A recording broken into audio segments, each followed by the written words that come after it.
Hello, everybody. My name is Michelle, and I am here to talk about a diagnosis that I got a while back. And I thought that it was a sinus pressure, like a sinus infection. But I'll get to that. But if you guys are new here, I haven't made a video in a while because I was going through this long health journey, and you can see the other videos if you want to know about that. But now I have like an actual diagnosis, which is wild to me. I would have never expected to be here where I am today with this diagnosis. So basically, I thought it was a sinus infection, but it ended up being like a brain condition, I would say. And it's called two things. It's either like, it has two names: pseudotumor cerebri, or IIH, which is short for Idiopathic Intercranial Hypertension. And basically what that is that we all have cerebral spinal fluid, but I produce too much cerebral spinal fluid. So basically I have too much pressure in my brain.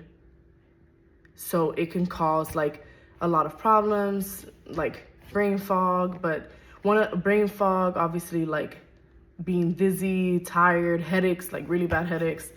But one of the things that they get mainly concerned about, like the doctors, is going blind, because of the fact that whenever you have too much cerebral spinal fluid, it can get on your optic nerves, and like it would just be around it, too much cerebral spinal fluid, and cause a lot of inflammation. So yeah, you can end up losing your vision, which is something that is very scary. So, anyway, back to the story. So first, it was one day I thought that I had a sinus pressure or sinus infection, because I just felt like, that feeling when you have like a sinus infection where you just feel like a lot of pressure in your head. So I felt like a lot of pressure in my head, and I also felt it like kind of in my ear, in my nose. So I was like, okay, I didn't even know what IIH was. Never would I have. I mean, I just never really would have imagined this. I always look for stuff like on Google that are like, everybody, when you go like on WebMD and it's like, you have cancer because you have like a really bad headache or something. But like IIH is not something that really shows up whenever you like Google like problems you have. Even sinus infection came up, but like IIH didn't. So I was like totally new to it. And anyway, so I just laugh because it's like, this was a very long journey for me. So I'm just hoping that in this video, I can help someone feel less afraid and feel like, maybe steps, like guidance towards what to do next if you're like in this position.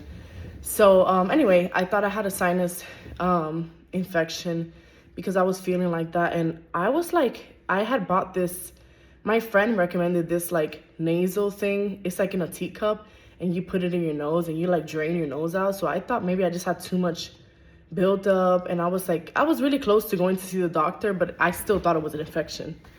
But I was like, no, I could heal at home, because like growing up, we've always tried to like, in my family, just heal at home before we like go see a doctor, because it's a lot, like going to the doctor, and then usually they, it's just how I grew up. So like I was trying to just heal at home until one day it was starting to get unbearable. And like I would be laying down on the couch flat, and when I would get up, I wouldn't get up really fast. I know when you get up fast, that has its effects. But when I would get up, like I would lose vision for a little bit. And it was just, it's kind of like, when like tunnel vision, when everything around is like blacking out, but you can still see. So it's not fully blackout, but you have like some tunnel vision. That's what was going on with me. And then I started seeing like stars, but not like I'm about to faint. I just would see like stars in my vision, and it just felt very like fuzzy. And I was like, this isn't normal. Like it probably has happened like once when I got up too fast, but like this was not something that was like occurring all the time. So I was like, okay, something's definitely wrong. So that was happening, and the headache got so unbearable that I thought, I don't know if I said that right. I think it's unbearable. Anyway, yeah, it got so bad that I thought, look, I have health anxiety. Like, yes, of course. Like, when you go through a lot of things health wise, and then you're going through this, you're gonna have a little bit of health anxiety, and like, cut me some slack. Like, I've had people tell me I have a lot of health anxiety, but like, you know your body better than anyone that's out here telling you it's health anxiety. And you just know your body better than anyone. So if somebody's gonna be and tell you you're health anxiety and all this, but you know something is wrong, don't listen to them. So yeah, like I knew something was wrong. So I had this headache that I've never had in my whole entire life. And I'm not, by the way, I'm not exaggerating when I say this. I had this horrible headache. So I thought maybe I got like meningitis, because I've heard that with meningitis, you get a headache that is like really, really bad. So I was like, oh my God, I'm scared. And because that headache was really bad, I went to the emergency room. And I went to the emergency room and I told him, like, my headache is so bad, the pressure is so bad, my eyes felt like they were gonna bulge out of my face. Like, it was insane. And so then he did a CT scan on me. He didn't do an MRI on me, which is insane after telling him all of that, but it's okay. He did a CT scan. And he said that he came back and he told me everything was fine, except, it's so funny how he delivered this. He was like, everything is fine, except that the vein around your eye is bilateral optic nerve is too thick for someone your age. It shouldn't be that thick. He's like, I don't know. This is how he delivered it, by the way. And I hope he sees this video. I don't know his name, but I probably wouldn't put his name out here because I'm not that, crunk. But I low-key am tempted sometimes, because he's like, I don't know, it could be inflammation, it could be this, blah, blah, blah, blah. He's like, but I can't do an MRI on you right now because at the time, I was self-pay, right? I didn't have insurance at the time. So at the time, he was like, yeah, but we can't do an MRI because, like, you're self-pay. And I'm like, they're billing me this CT scan. So you're telling me you can't do an MRI and bill me the MRI?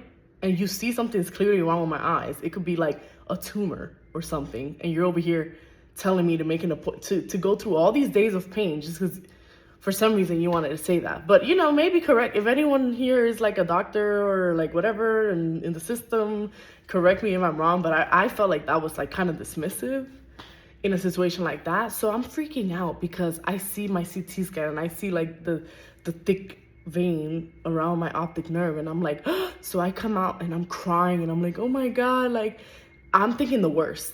I'm like, I have a tumor in my eye. I have a tumor in my brain. So long story short, I went to get an MRI done. I had to get an MRI done with contrast. I had to get two, one for my brain and one for the eyes and the veins around the eyes. So it took me like an hour in that MRI place to get this MRI done. It was not as bad as I expected. I was like very terrified of MRIs, but I went to this MRI place and the staff were wonderful. They put like a big mirror in the thing so I can look back, and I didn't feel too claustrophobic. But anyway, they did that. I had to wait a few days for the results, and then I got the results and they said that I had cerebral spinal fluid around the optic nerve, but that they didn't see any like lesions, because I was concerned about so many other things like MS and so many other things because of other symptoms that I was having a lot, so it was kind of a relief to see that, but it was also scary to be like, what is it with this cerebral spinal fluid, like what's going on? But they confirmed like, oh, but there's no tumor here or any like masses that are like weird. So I was like, okay, I guess I should take that as the good news, but I'm still concerned, So I went to I went to my primary care doctor, and I told her what was going on, and she told me that I need to see a neuro-ophthalmologist. Because, something's not right with my eyes. So I was like, okay. So I'm over here trying to get an appointment with the neuro ophthalmologist, and tell me why it is so hard to get an appointment with like these specialists. Like, oh my God, like one wasn't available until like 6, 7 months in advance. And I'm like, by then, the way I was going, I was going to damn near lose my vision, you know? So I was like, oh my gosh, I was so concerned about that. But luckily, she told me that, but I couldn't get an appointment. So I'm like, let me at least go see an ophthalmologist, right? I know it's not the same, but I went to go see an ophthalmologist. And then she did an exam and she like looked, she dilated my eyes and she saw, you know, in the back of my eye. And she was like, when I tell you that that lady's face was like, like she was shocked, literally. And she was like, oh no, like immediately she was like, hold on, I need to find maybe a neuro-ophthalmologist that like can see you soon. That freaked me out, of course. I'm over here like, oh, she freaking out. She showed me the scan of a normal optic, like the optic nerve, you know, the vein thing I was telling you about. She showed me like on hers, because hers is normal. And then she showed me mine. And usually you're supposed to be able to see like the form and everything of the eye. Mine was just like flat because it was that much cerebral spinal fluid on the eye. And she was like, okay, that's not looking good. She prescribed me to something called Diamox. It's called acetazolamide, but people call it Diamox, right? She prescribed me to that, the extended release version, 500 milligrams twice a day, so 1,000 milligrams a day. She told me to take that all the way until I could see the neuro-ophthalmologist. I was so terrified to take this medication because I heard horror stories on TikTok, on other places about people with similar condition, because I was shocked already just about the condition. I didn't get fully diagnosed yet, but I'm getting there, sorry. But I was just shocked, and I was like, of course, I was Googling and seeing what I could find, and everything led to IIH. And I'm over here, and everyone's complaining about the side effects of this medication, so I'm freaking out, because I'm like, ooh, like, I don't do well even with, like, melatonin, because, like, melatonin makes me just feel weird, so I'm like, I can't imagine with Diamox, so I'm like, okay. So anyway, I did end up taking it. I have a lot to say about that, but I'm not going to say that in this video. I'm going to probably have a whole separate video on Diamox. But anyway, I started taking that, and I went to see the neuro-ophthalmologist. And then she asked me what medications I was on. She did an eye exam, and she said that so there's something called papilledema, which that is the level of inflammation on your optic nerve. I was on the scale grade 3, okay? There's grade 1 through 5, and I was on grade 3. She looked like, ooh, we got to do something quick. But when I told her that I was prescribed to Diamox from my ophthalmologist, she was like, what? Without a lumbar puncture? So it's just like a stack, right? So she's like, you need to get a lumbar puncture. And I'm like, oh my God, no. Like, a lumbar puncture sounds like a nightmare, like scary, right? She basically, what a lumbar puncture is a huge, I believe, I don't remember if she told me, I went to go get the procedure done, which I'm gonna tell you guys too, but the needle, it was like, oh gosh, it was like an 8-inch needle, I think. And they put that, oh my gosh, I'm like panicking just like remembering. They put that on your lower back, on the lumbar, and they just put it in, right? And then they're removing spinal fluid, because that way they can see the opening pressure. So the opening pressure will determine how high your cerebral spinal fluid is.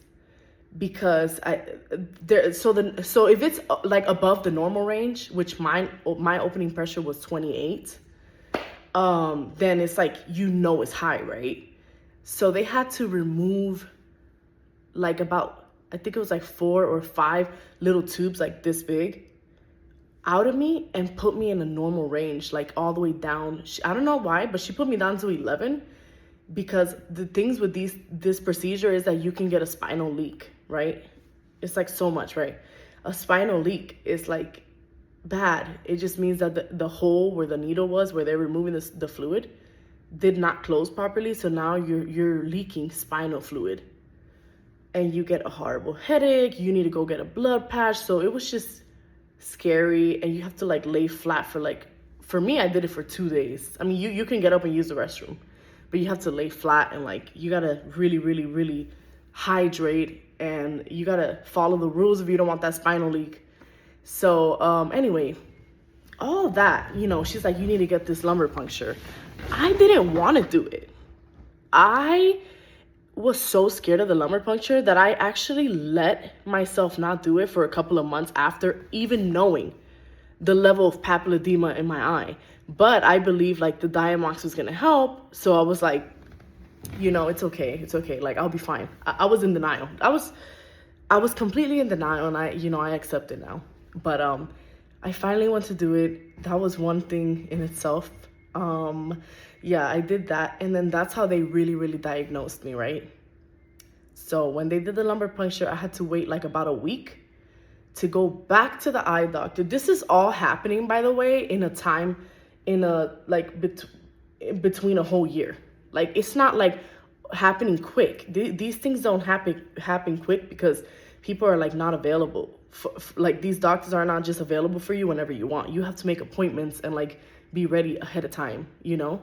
So yeah, so I got that, and that's how I got diagnosed. And so when I went back to the neuro-ophthalmologist, she checked my eyes again, and it's like one of those places where there's like students learning too. So she checked it, and it went down to grade 2 papilledema, right? Which is good. That was good news. She was happy about it. She was like, lumbar puncture helped, but also the Diamox is probably helping bring it down. And so, yeah, there was students coming, and they're like, can I look? Like, they wanted to look into my eye. I was like, y'all over here, I understand why, but I'm over here like freaking out. My life is a mess. My life has changed completely from this diagnosis. And it's just so funny to have them be like, let me look. And it's like, they're excited about it, but I understand, you know? But, yeah, there's, obviously, I can make another video about the Diamox. I can make another video, I can include the Diamox and like the lumbar puncture procedure and all of that. Or what the Diamox does. I don't know, because I know I didn't really explain what the Diamox does. But yeah, that's how I found out that I had basically what is considered a fake tumor, because your brain is like building up all this cerebrospinal fluid, and when you have like a brain tumor, that happens because it's trying to protect like your brain, which is it's pretty like interesting, not having a brain tumor, but that concept. But I don't have a brain tumor, so basically I'm at risk of like going blind if like all of a sudden the medication stops working. Or I have another appointment this December coming up to see a neuro-ophthalmologist again and see how my eyes are doing. But yeah, symptoms still remain. I am learning how to function and live like a regular life. But yeah, that's definitely it's definitely very challenging. Not anything I would wish on anyone. But yeah, I know that it's very scary in the beginning to experience, everything, the eye problems, the headaches, the dizziness, the pressure that feels like someone squeezing your skull or squeezing your eyes. All of that, that's so scary, but there is ways to get through it. And I think I need to do a part 2 of this video because definitely a lot has happened since the diagnosis, but I already made this video extremely long. So anyway, I hope you liked this video, and like and subscribe.